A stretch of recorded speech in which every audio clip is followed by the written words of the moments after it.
സുരേഷേട്ടാ രജീഷ് ഇന്ന് പണിക്ക് പോയില്ല? പണിക്ക് പോയിനപ്പാ, പ്ലംബിങ്ങിൻ്റെ പണിയേനു. അപ്പോൾ മുതലാളി പറഞ്ഞ് നിങ്ങൾ കുറച്ച് ദിവസം കഴിഞ്ഞിട്ട് വന്നാൽ മതി. അപ്പോൾ കാരണം ചോദിച്ചപ്പോൾ പുള്ളി പറയാ ബംഗാളി പണിയെടുക്കുന്നുണ്ട്, കൂലി കുറവേ കൊണ്ടുവന്നു. നിങ്ങളറിയാം, ഞാൻ റേഷൻ പീടിയ പോയപ്പോൾ അവിടെ മുഴുവനും ബംഗാളികൾ.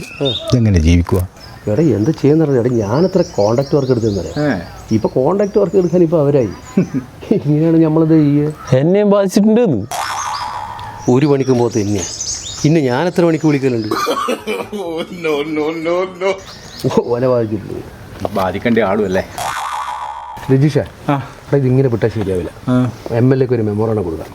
മെമ്മോറാണ്ടം കൊടുത്തത് തീർച്ചയായിട്ടും കൊടുക്കണം. മെമ്മോറാണ്ടം കൊടുത്താൽ ശരിയാവുക? ശരിയാവും. അയാൾ നാട്ടിൽ വന്നിട്ടുണ്ട്. അതെയാ? എത്ര പോവാം? ഇന്നത്തെ പണി പോയാലും ബൈക്കില്ല, ഞാനും വരുന്നു. എനിക്കെന്ത് പണിയാടാ? രജീഷ വാ. ഞാനും വരുന്നു.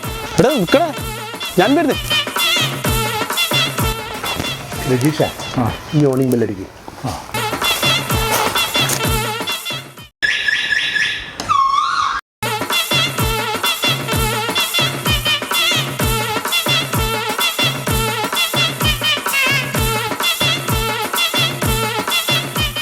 MLA സാറല്ല എന്നാ ചേട്ടാ? രജീഷ ഇവിടെയും ബംഗാളിയാ. ചോദിക്ക്. സാറല്ലേ? സാർ സോരേ?